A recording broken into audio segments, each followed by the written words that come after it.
1980ஆம் ஆண்டு பிப்ரவரி மாதம் 17ஆம் தேதி எம்ஜிஆர் அவர்களின் தலைமையிலான ஆட்சி திடீரென்று கலைக்கப்பட்டது.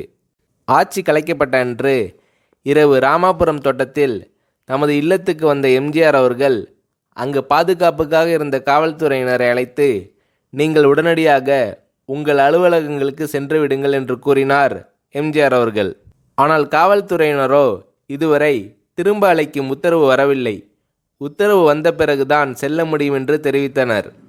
இதை ஏற்காத எம்ஜிஆர் அவர்கள், எனது தலைமையிலான ஆட்சி கலைக்கப்பட்டு விட்டது, நான் இப்போது முதலமைச்சர் இல்லை, நீங்கள் சென்று விடுங்கள், உத்தரவு வரும் வரை இருப்பதாக இருந்தால் தோட்டத்தின் கேட்டிற்கு வெளியே இருங்கள் என்று கண்டிப்புடன் சொல்லிவிட்டார். இதுதான் எம்ஜிஆர் அவர்களின் அணுகுமுறை. எம்ஜிஆர் அவர்களின் தலைமையிலான ஆட்சி கலைக்கப்பட்ட தகவல் அறிந்து மாநிலம் முழுவதும் கண்டன ஆர்ப்பாட்டங்களும் பொதுக்கூட்டங்களும் நடைபெற்றன. அப்போது எம்ஜிஆர் அவர்கள் அறிக்கை ஒன்றை வெளியிட்டார்.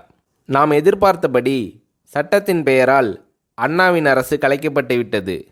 தந்தை பெரியாரும் பேரறிஞர் அண்ணாவும் கட்டி காத்து வந்த தமிழ் சமுதாயத்திற்கு சோதனை ஏற்பட்டுள்ளது.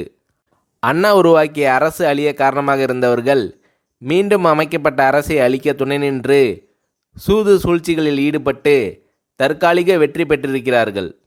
தர்மத்தின் வாழ்வுதனை சூதுக்கவும் தர்மம் மறுபடியும் வெல்லும் என்ற சத்தியத்தின் குரலை நினைவுபடுத்துகிறேன். எனவே என் இரத்தத்தின் இரத்தமான உடன்பிறப்புகளே, ஆத்திரப்படாதீர்கள், ஆவேசப்படாதீர்கள், அமைதியாக இருங்கள். மீண்டும் தமிழ்நாட்டில் அண்ணாவின் அரசு அமையும். ஜனநாயகம் சோதனைக்கு உள்ளாக்கப்பட்டுள்ளது. இந்த சோதனையில் அதிமுக புடம் போட்ட தங்கமாக மின்னும். நாம் அப்பழுக்கற்ற அண்ணாவின் தம்பிகளாக வெற்றி பெறுவோம். அமைதி காத்திடுங்கள். பொறுத்தார் பூமி ஆழ்வார். இது பொன்மொழி, இது நிச்சயம் நிறைவேறும். இவ்வாறு எம்ஜிஆர் குறிப்பிட்டிருந்தார். அவரது நம்பிக்கை பொய்க்கவில்லை.